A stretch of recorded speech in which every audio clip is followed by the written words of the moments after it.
Alrighty, how's it going? Ryan Person Outdoors here. Just wanted to give you guys a quick rundown on my ice fishing essentials. To start out, staying warm and staying dry is essential. So a good pair of waterproof bibs, a waterproof rain jacket. That way if you're kneeling on the ice, all that stuff, keep you dry. On top of that, you need to layer your clothes. That way, if it's warmer or you're doing work, you can take off a layer. That way you don't sweat. You don't need to be sweating when you're out there in the sub-zero temperatures. The other thing is waterproof shoes.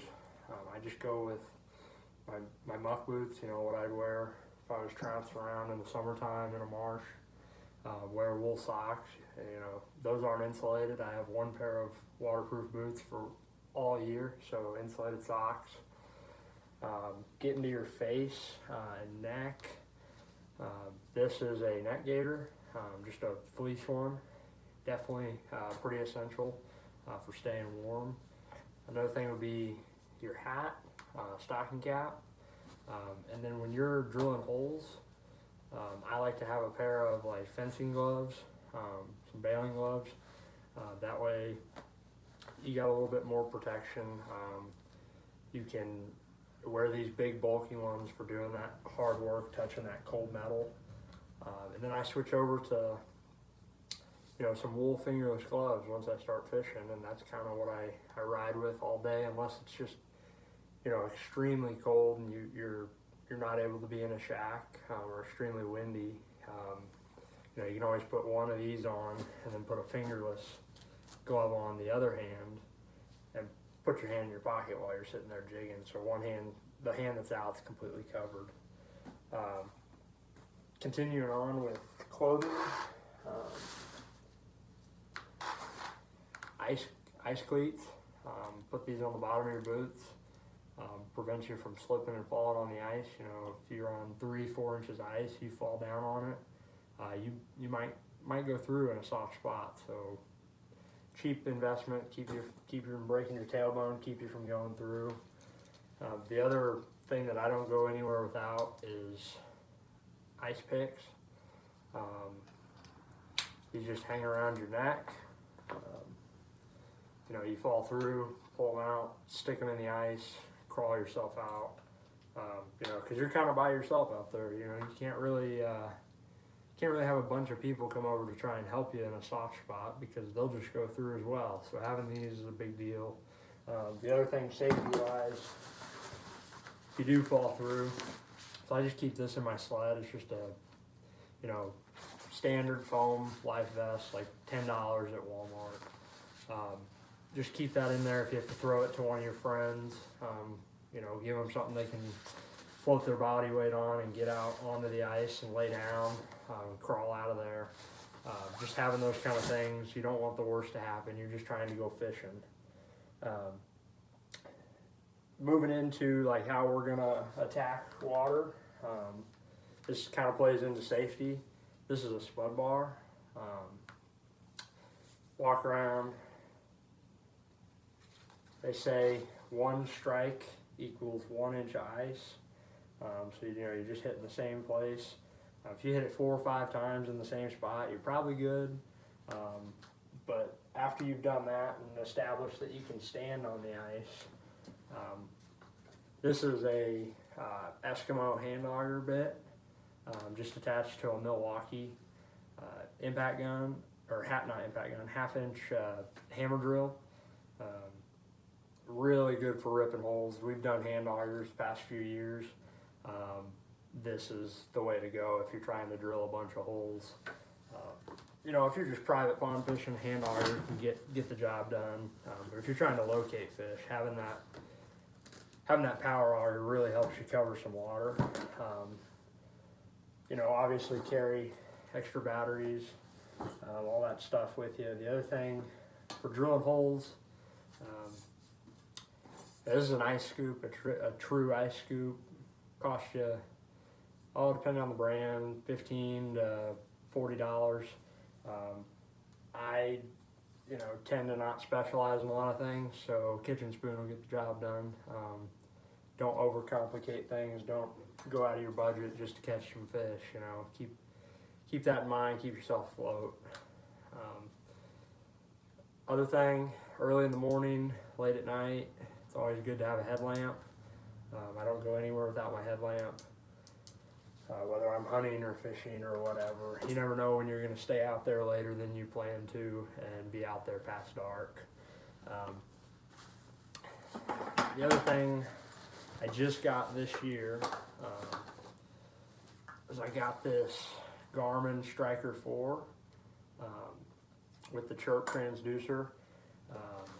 It's pretty sweet. It's got the flasher setting, it's got sonar setting, traditional 2D setting. It comes with a 12-volt battery. It came in around $200, so that's pretty good investment at a cheap price point to get you into ice fishing. Bait, you know, I like to have an insulated minnow bucket, something with some foam on the inside. It's going to prevent them from freezing, because if they're frozen, they're useless, right? If you're not using minnows, if you're just jigging, these little eagle claw bait pucks are great for storing waxworms. They have a little bit of insulation, air insulation in the container to keep your waxworms from freezing up on you and dying. Crappie nibs and gulp work phenomenal for ice fishing. You know, putting on the tip of your jigs. You know, those are just the ones you get in Walmart, wherever. Moving on, you know, you're just ice fishing. You don't need a whole lot of tackle. This is just a cheap little Plano bag. It's got a knife in there.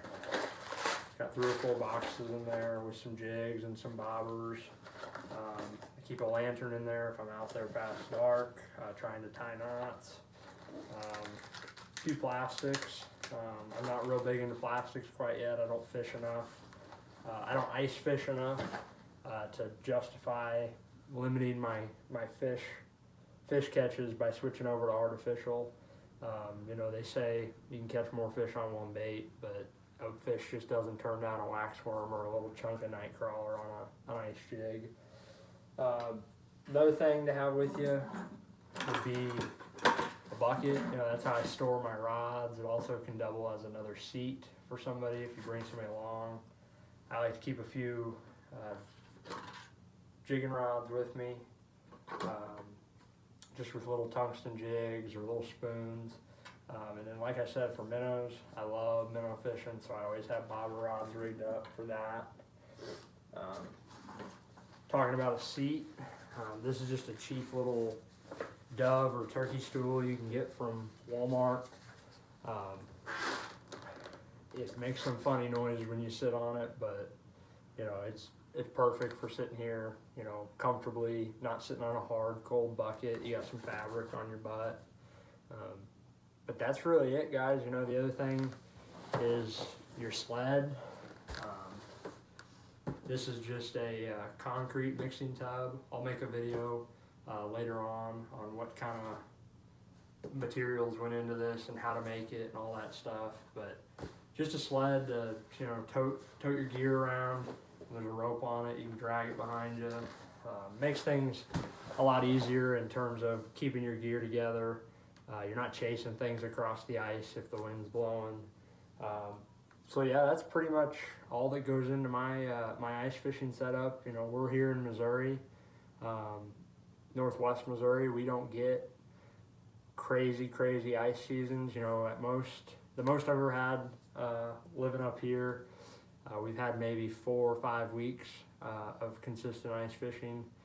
So this year we haven't had really any consistent ice. We had maybe a week's worth of it. We're expecting this coming week it's going to get pretty cold and we're going to have more ice around to fish.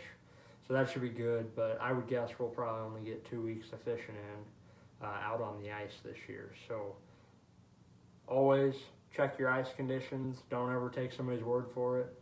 And stay safe and catch a bunch of fish, guys. Thanks for watching.